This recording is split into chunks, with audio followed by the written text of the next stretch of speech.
નવી નવી રેસીપીઓ જોવા માટે મારી ચેનલ હર્ષા કુકિંગ ગુજરાતીને સબસ્ક્રાઇબ કરો અને લાઈક પણ આપો. હર્ષા કુકિંગ ગુજરાતી ચેનલમાં આપનું સ્વાગત છે. આજે આપણે બનાવીશું એક યુનિક સમોસા. આ સમોસા આપણે બનાવીશું ઘઉંના લોટની રોટલી બનાવીને, અને એ સમોસા આપણે બનાવીશું સ્વીટ અને સ્પાઇસી. તો ચાલો બનાવીએ ઘઉંના લોટના કુરકુરા ક્રિસ્પી સ્વીટ અને સ્પાઇસી સમોસા. એકદમ કુરકુરા ટેસ્ટી મસાલેદાર સમોસા બનીને તૈયાર છે.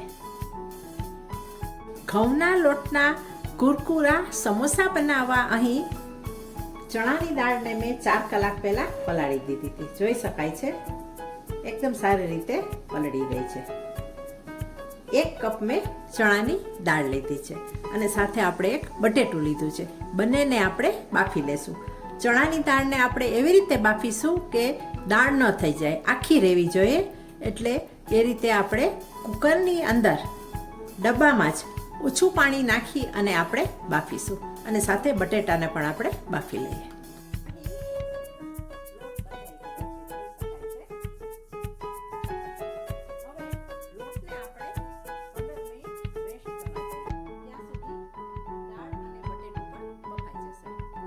ચણાની દાળ બાફી લીધા પછી આપણે પાણી કાઢી લીધું છે. જુઓ, આ પાણીને તમે સૂપ તરીકે અથવા દાળમાં પણ નાખીને યુઝ કરી શકો છો. રોટલીનો લોટ પણ બાંધી શકો છો, કારણ કે એકદમ હેલ્ધી પાણી છે એટલે ફેંકવાનું નથી. આ રીતે કોરી દાળ થઈ ગઈ છે, બફાઈ ગઈ છે. બટેટા બફાઈ ગયા છે, તો તેના પણ મેં ખૂબ નાના ટુકડા કર્યા છે. બટેટાના પણ ખૂબ બાફવાનું નથી, 70 થી 80% જ બાફવાનું છે. અને એક ડુંગળીને આપણે કાપી લીધી છે. હવે આપણે આ મસાલો કરીએ. મસાલો કરવા માટે આપણે ગેસ ઉપર પેન મૂકેલું છે અને 1 ચમચી તેલ મૂકેલું છે. તેલ ગરમ થઈ ગયું છે. હવે તેમાં આપણે જીરું નાખી દઈએ. 1/2 ટીસ્પૂન હિંગ નાખી દઈએ અને ત્યાર પછી ડુંગળી નાખી દઈએ. ડુંગળીને આપણે સાંતળીએ.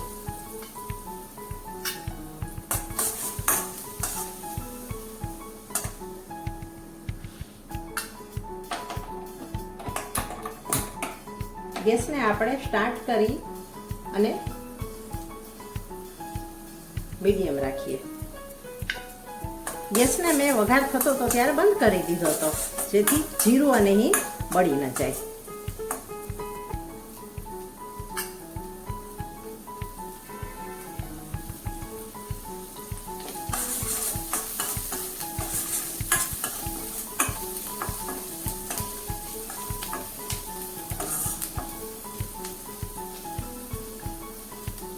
ડુંગળી સંતળાઈ રહી છે. હવે આપણે મસાલા એડ કરી દઈએ. હળદર એડ કરીએ, સ્વાદ પ્રમાણે મીઠું એડ કરીએ,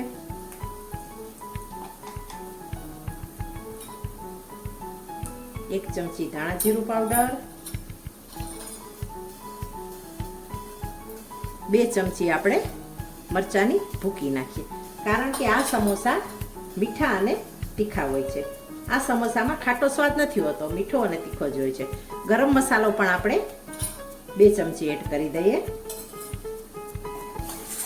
આ એક બહુ ટેસ્ટી અને યુનિક સમોસા છે. ખૂબ સરસ લાગે છે.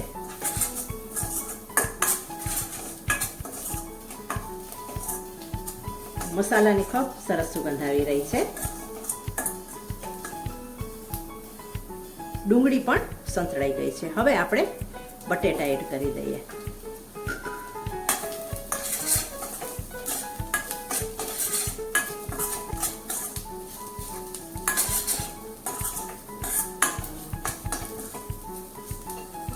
બટેટા એડ કર્યા પછી આપણે બટેટાને થોડા આ રીતે નાના નાના ટુકડા ફરીથી કરી લઈએ, ભાંગી દઈએ.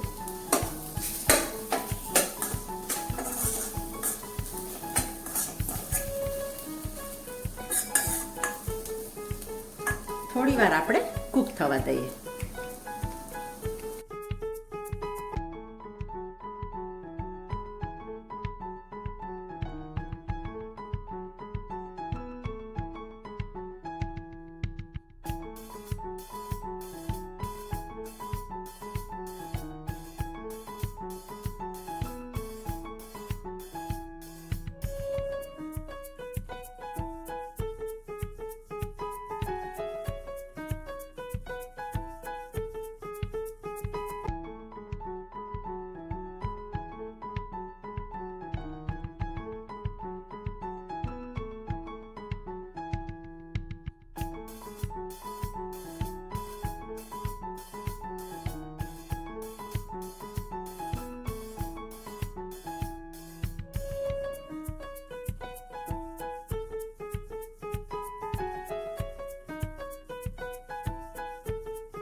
સમોસામાં ભરવા માટેનું પૂરણ તૈયાર થઈ ગયું છે અને ઠંડુ થઈ રહ્યું છે. હવે આપણે લોટ જોઈ લઈએ.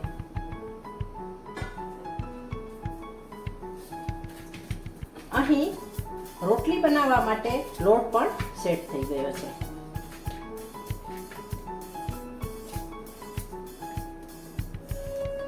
લોટમાંથી આપણે લુવા બનાવીએ.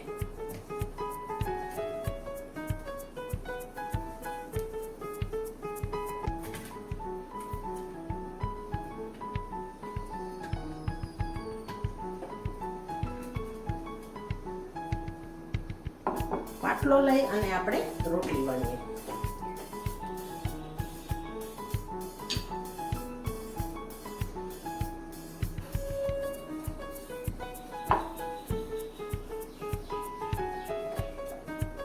જે રીતે આપણે રોટલી બનાવીએ છીએ તે રીતે આપણે રોટલીને વણી લેવાની છે.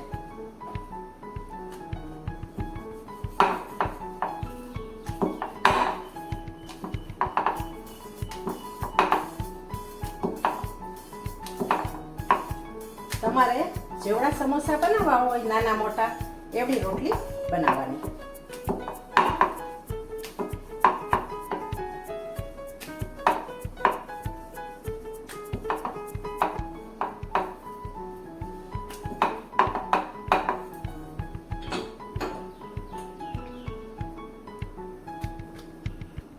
આછી આપણે રોટલી બનાવી લીધી છે. બધી રોટલી આ રીતે આપણે વણી લઈશું. સમોસા બનાવવા માટે અહીં આપણે રોટલી વણી લીધી છે. જોઈ શકાય છે બધી રોટલી વણાઈ ગઈ છે. હવે આપણે રોટલીને કાચી પાકી શેકીશું. રોટલી શેકવા માટે અહીં આપણે લોઢી મૂકી છે. લોઢી ગરમ થઈ ગઈ છે. હવે આપણે રોટલી મૂકી દઈએ. રોટલીને આપણે કાચી પાકી શેકવાની છે, પૂરી શેકવાની નથી.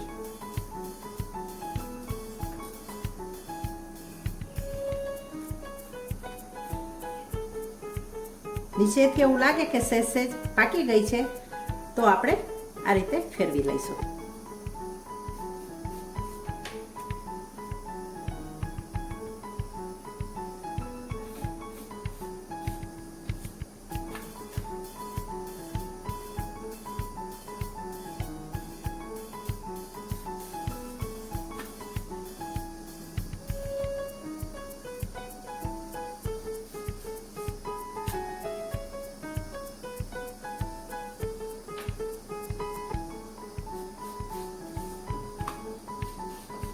જુઓ એક સાઈડ શેકાઈ ગઈ છે. હવે આપણે સાઈડ ચેન્જ કરીએ.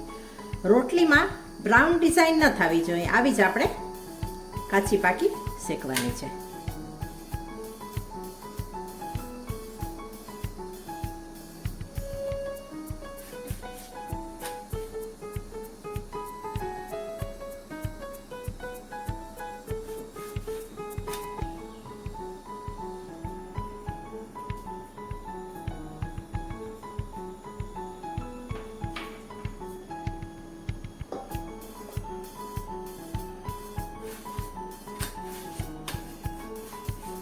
જુઓ રોટલી બે સાઈડ શેકાઈ ગઈ છે. હવે આપણે આ રોટલીને કપડું રાખેલા વાસણમાં રાખી દઈ અને ઢાંકીને રાખી મૂકીશું અને બધી રોટલી આ રીતે કાચી પાકી શેકી લઈશું.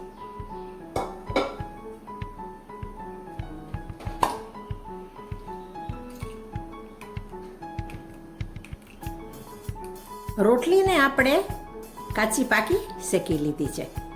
આ રીતે આપણે નીચે કપડું મૂકેલું છે અને આ રીતે આપણે મૂકી દઈએ ઢાંકીને.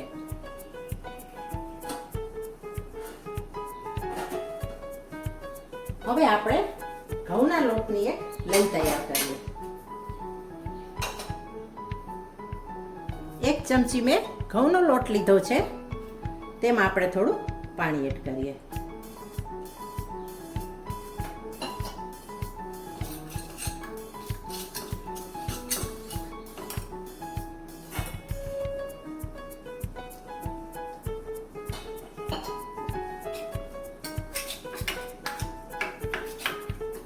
પાણી એડ કરીને આપણે લઈ તૈયાર કરીએ.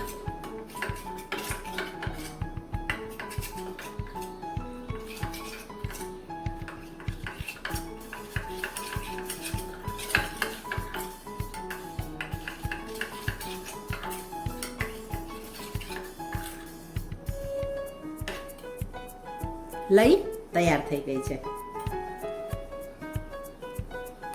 પૂરણ ઠંડુ થઈ ગયું છે. હવે આપણે 6-7 ટીપા આપણે લીંબુના ઉમેરીશું. આ સમોસામાં ખાટો સ્વાદ નથી હોતો, મીઠો અને તીખો હોય છે. થોડુંક આ રીતે 6-7 ડ્રોપ લીંબુના નાખીએ તો ટેંગી ટેસ્ટ આવે. આપણને બધું મિક્સ કરી લઈએ. આ એક યુનિક સમોસા છે અને બધી જગ્યાએ તે મળતા હોતા નથી. તમે પણ આ નવી રીતે સમોસા ચોક્કસ ટ્રાય કરજો. બહુ બધાને ભાવશે, નવો ટેસ્ટ લાગશે. વટાણા બટેટાના તો આપણે ખાતા જ હોઈએ છીએ.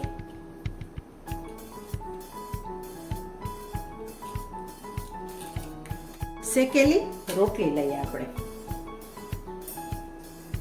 આ રોટલીના આપણે 2 ભાગ કરી લઈએ.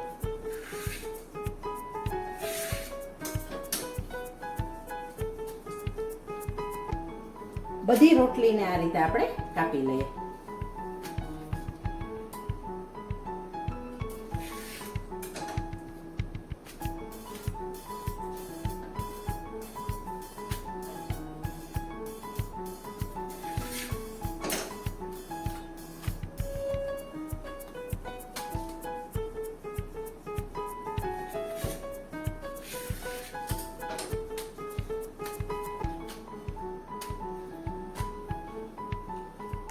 હવે આપણે રોટલીના સમોસાનો શેપ આપીએ. જો અડધી લીધી છે રોટલી, તેને આ રીતે વી આકારમાં કરીએ અને અહીં જે વી આકાર છે તેને આપણે લઈથી ચોંટાડીએ, લગાવી દઈએ લઈ, જેથી ઉખડે નહીં.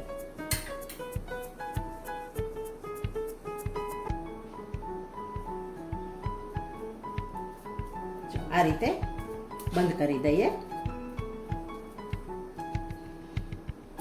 ઉપરથી પણ થોડું બંધ કરી દઈએ. હવે આપણે કોન થઈ ગયો છે, ખોલી નાખીએ અંદરથી. આ રીતે પકડી લઈએ અને તેમાં આપણે મસાલો ભરીએ.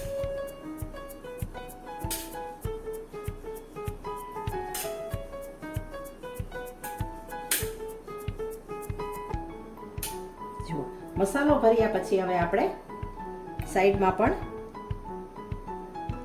લગાવી દઈએ લઈ. સાઈડને આપણે બંધ કરી દઈએ.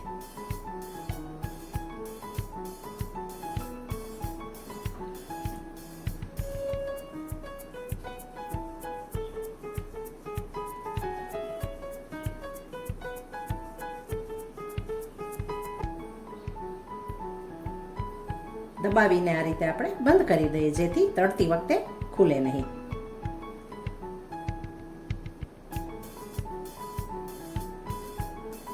જુઓ, એકદમ સરસ રોટલીના લોટમાંથી અને શેકેલી આછી પાકી રોટલીમાંથી સમોસું બનીને તૈયાર છે. આ રીતે બધા જ સમોસા આપણે વાળી લઈએ.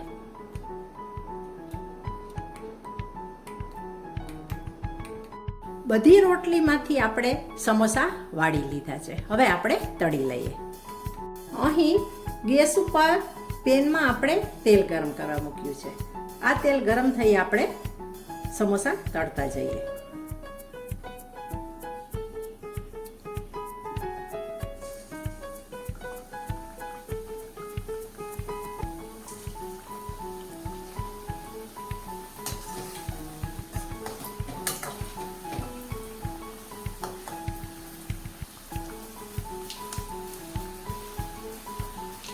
તળાતા જરાય વાર નહીં લાગે, કારણ કે રોટલીને આપણે કાચી પાકી શેકી લીધી હતી.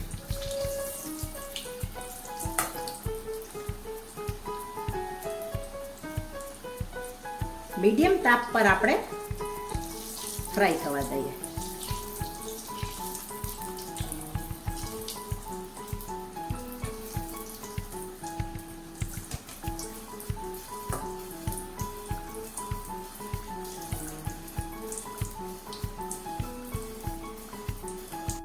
બે થી 3 મિનિટમાં એકદમ જોઈ બ્રાઉન કલરના સમોસા તળાઈ ગયા છે.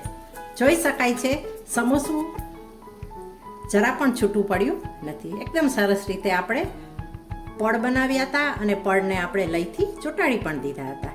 એ ખાસ ધ્યાન રાખવાનું છે, લઈથી સારી રીતે આપણે પડને ચોંટાડી દેવાના છે. બધા આ રીતે આપણે તળી લઈએ. ઘઉંના લોટમાંથી રોટલીનો લોટ બાંધી અને રોટલીને કાચી પાકી શેકી અને ચણા દાળ, ડુંગળી અને બટેટામાંથી સમોસા બનીને તૈયાર છે. સમોસાનો આ વિડીયો તમને કેવો લાગ્યો તે મને ચોક્કસ જણાવજો. Thanks for watching.